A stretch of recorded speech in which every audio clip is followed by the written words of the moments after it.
digital PDF pattern. Go to your email and look for the pattern company name where you got your pattern from. For our example today, I'm doing True Bias, the Roscoe blouse. Click on the email and then click the link.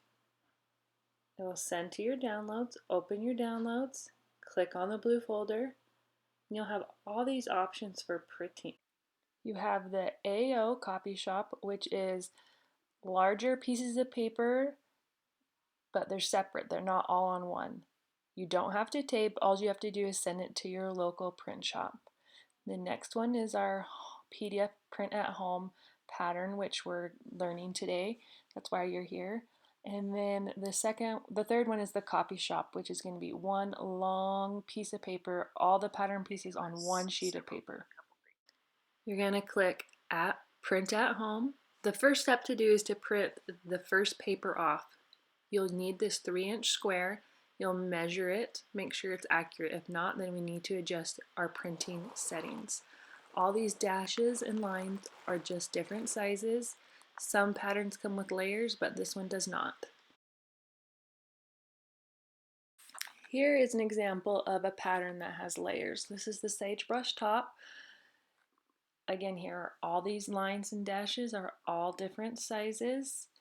You can see what they are on the left and right. Here is where the layers are. 3 boxes stacked on top of each other, 3 squares. Here are all the sizes. I'm going to do a size large. I'm going to unclick all the sizes I am not going to do. This just makes it easier when you are taping to see one line instead of several different lines. I kept the layer 1 clicked because it has information on your pattern pieces, and all sizes clicked. Select your printer. This is where I feel like if you have any problems with printing, go to the page sizing and handling. 9 times out of 10, most pattern companies are asking you to select actual size, or you can also choose custom scale at 100%. However, 9 times out of 10, I always choose actual size. You don't need to mess with orientation. I always print in grayscale for patterns because I don't want to waste my good ink. And then I click print.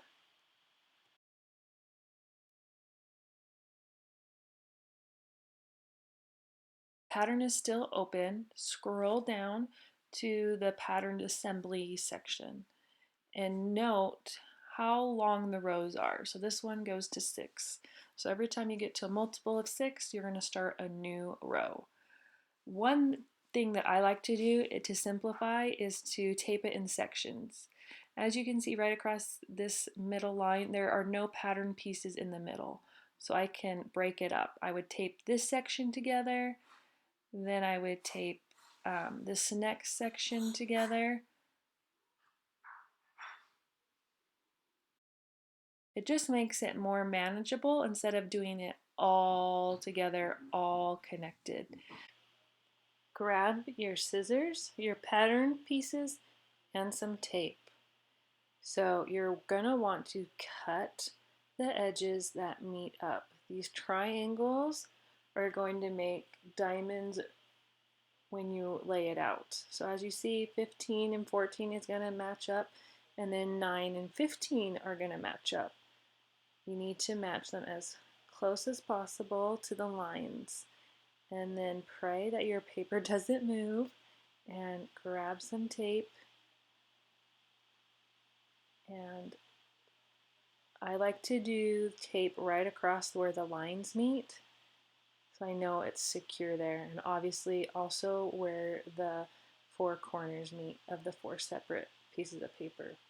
Don't be afraid if you have to readjust. That's just part of printing at home, one of the joys of printing at home.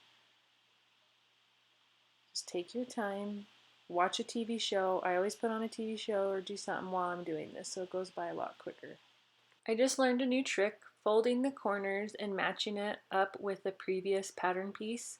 I like to do this method on pattern pieces that are like a bow tie, a hair bow, smaller things. But when it comes to like a top, a dress, I still will trim off that excess piece right next to the triangle so I can see it a lot better.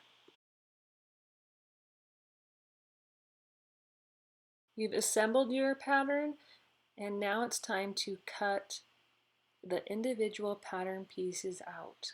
I like to cut 1/8 inch away from the line, which is pretty close to the line anyways. Just when you're cutting your fabric, you still want to be able to see that line. So just keep cutting, be patient, it'll all come together, and you're left with all the wonderful pattern pieces, and you're left with all this trash. Recycle if you can, reuse. Now it's time to sew.